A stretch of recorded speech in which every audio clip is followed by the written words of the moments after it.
మన దేశంలో ఐఏఎస్ అధికారులపై ఒక ప్రత్యేక అభిప్రాయం ఉంటుంది మనకు. దానికి కారణం ఎంతో మంది వాళ్ళ జీవితాలని సైతం పణంగా పెట్టి జనాలకు మంచి చేయడానికి పోరాడిన వారు. కానీ ఒక ఐఏఎస్ అధికారి ఎలా ఉండాలి, వాళ్ళ అధికారాన్ని ఎలా వాడుకోవాలి అంటే ఇలా మాత్రం అస్సలు ఉండకూడదు అనే విధంగా ప్రవర్తిస్తున్న ఈ ఐఏఎస్ అధికారి స్టోరీ ఖచ్చితంగా అందరూ తెలుసుకోవాలి. నేను కూడా ఐఏఎస్ ని, కాకపోతే ట్రైనీని. బట్ నాకు కూడా ఐఏఎస్ ఆఫీసర్ కి ఇచ్చే ఫెసిలిటీస్ అన్నీ కావాలి. సెపరేట్ రూము, అటాచ్డ్ బాత్రూమ్ అన్నీ ఉండాలి అంటూ వచ్చిన 2 రోజులకే ఆమె చేసిన హడావుడికి, ఆమె కోరిన గొంతెమ్మ కోరికలకి ఏకంగా ప్రభుత్వం షేక్ అయ్యి షాక్ తినింది. అమ్మా మహాతల్లి, ఇక మీ సేవలు మాకొద్దు అంటూ దండం పెట్టేసి ఇంకా బయలుదేరవచ్చు అంటూ టాటా చెప్పేసింది. ఇదంతా వింటుంటే ఎవర్రా బాబు ఇంత టాలెంటెడ్ గా ఉంది అనే డౌట్ వచ్చింది కదా. మరి ఆమె స్టోరీ వింటే ఇంకెలాంటి అభిప్రాయాలు వస్తాయో ఏమో. ఒకవేళ వస్తే మాత్రం కామెంట్ లో చెప్పండి. గత కొన్ని రోజుల నుంచి ఇండియాలో ఫుల్ ట్రెండ్ అవుతున్న ట్రైనీ ఐఏఎస్ పూజా ఖేత్కర్. ఈమె స్టోరీ మొత్తం విన్నాక ఇలాంటి వాళ్ళు కూడా ఇలా కూడా ఐఏఎస్ అవుతారా అని డౌట్ రావడం గ్యారంటీ. ఐఏఎస్ లో జాయిన్ అవ్వటానికి యూపీఎస్సీని చీట్ చేసింది. అసలు ఎవరు ఈ పూజా ఖేత్కర్, ఆమె స్టోరీ ఏంటి ఈ వీడియోలో తెలుసుకుందాం. కానీ దానికి ముందు చిన్న రిక్వెస్ట్, మేమిచ్చే ఇన్ఫర్మేషన్ క్లియర్ గా అర్థం కావాలంటే వీడియోని స్కిప్ చేయకుండా చివరి వరకు చూడండి. పూర్తిగా చూసాక మా ఇన్ఫర్మేషన్ మీకు నచ్చితే వీడియోని లైక్ చేసి మరిన్ని ఇలాంటి ఇంట్రెస్టింగ్ రియల్ లైఫ్ స్టోరీస్ కోసం మన ఛానల్ ని వెంటనే సబ్స్క్రైబ్ చేసుకుని పక్కనే ఉన్న బెల్ ఐకాన్ కొట్టేయండి. అలాగే చివర్లో మీ అభిప్రాయాన్ని మాకు కామెంట్ చేయడం మాత్రం అస్సలు మర్చిపోవద్దు. పూజా దిలీప్ ఖేత్కర్ 2023 బ్యాచ్ కు చెందిన ఐఏఎస్ ఆఫీసర్. సివిల్స్ క్రాక్ చేసి ముస్సోరీలో ట్రైనింగ్ అయిన ప్రతి ఒక్క అధికారికి 6 నెలల పాటు ప్రొబేషన్ పీరియడ్ ఉంటుంది. ఎందుకంటే ట్రైనింగ్ లో నేర్చుకోలేని వాటిని ప్రొబేషన్ పీరియడ్ లో ప్రత్యేకంగా నేర్చుకోవచ్చు అని 6 నెలల ప్రొబేషన్ పీరియడ్ ఇస్తారు. అలా తన ప్రొబేషన్ పీరియడ్ కోసం మహారాష్ట్రలోని పూణే జిల్లాలో అసిస్టెంట్ కలెక్టర్ గా అపాయింట్ అయింది పూజా ఖేత్కర్. అడ్మినిస్ట్రేషన్ కు క్లియర్ గా అర్థం చేసుకుని పనిచేయటం కోసం కలెక్టరేట్ కు వచ్చే ప్రజలతో ఎలా ఉండాలి, వారి సమస్యలను ఎలా తీర్చాలి, అడ్మినిస్ట్రేషన్ లో ఉండే అధికారులతో ఎలా నడుచుకోవాలి వంటి వాటిని నేర్చుకునేందుకు ముఖ్యంగా ప్రొబేషన్ పీరియడ్ ఉంటుంది. కానీ పూజా ఖేత్కర్ మాత్రం తాను అప్పుడే కలెక్టర్ అయిపోయానన్న ఫీలింగ్ తో నానా రచ్చ చేసింది. ఎలాంటి రచ్చ అంటే, మేడం గారు ఇంకా అసిస్టెంట్ కలెక్టర్ గా ఛార్జ్ తీసుకోకముందే డైరెక్ట్ గా ఆ జిల్లా కలెక్టర్ కి వాట్సాప్ లో మెసేజ్ చేసింది.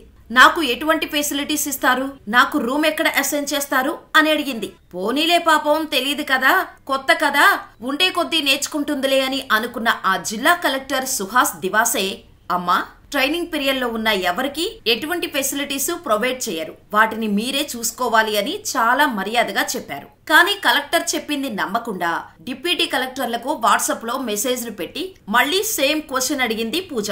దాంతో అటు నుంచి కూడా సేమ్ కలెక్టర్ చెప్పిన ఆన్సరే వచ్చింది.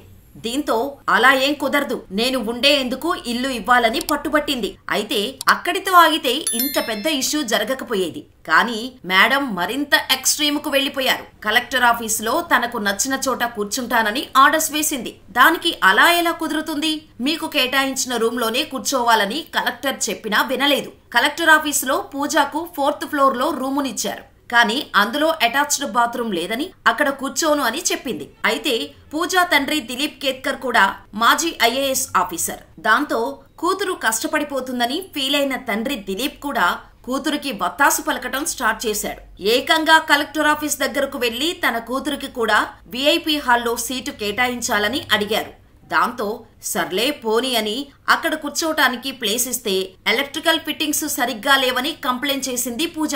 దీంతో మళ్లీ సీన్ లోకి పూజా తండ్రి వచ్చాడు. కలెక్టర్ ఆఫీస్ మొత్తం వెతికి ఏకంగా జిల్లా అదనపు కలెక్టర్ కార్యాలయంలో కూర్చునేందుకు పూజాకు ఏర్పాట్లు చేయించారు. అక్కడితో ఆగకుండా ప్రొబేషనరీ ఆఫీసర్ల కోసం ప్రత్యేకంగా హాల్ ఎందుకు కట్టలేదు అంటూ జిల్లా అదనపు కలెక్టర్ తో వాదనకు దిగారు పూజా తండ్రి. దీంతో జిల్లా అదనపు కలెక్టర్ ఇంతకు ముందు పూజ ఎక్కడ కూర్చునేవారో అక్కడే కూర్చోవాలని స్ట్రైట్ గా చెప్పేశారు.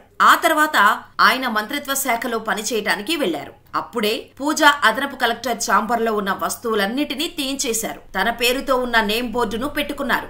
అంతేకాదు సొంత లెటర్ హెడ్, విజిటింగ్ కార్డు, స్టాంపులు సహా తనకు సంబంధించిన వస్తువులన్నిటినీ అందించాలని తన అసిస్టెంట్ కు ఆర్డర్స్ వేశారు. ఇది తెలిసిన జిల్లా కలెక్టర్ సుహాస్ దివాసే వెంటనే పూజాకు సంబంధించిన చిన్న వస్తువు కూడా ఆ రూమ్ లో ఉండకూడదని, ఆమె వేరే గదికి వెళ్లాలని ఆర్డర్స్ పాస్ చేశారు. దాంతో పూజ రెచ్చిపోయింది. ఇప్పుడు ఈ రూమ్ నుంచి నన్ను బయటకు పంపిస్తే నాకు చాలా అవమానం, నేను అస్సలు వెళ్లను అంటూ కలెక్టర్కే మెసేజ్ పెట్టింది.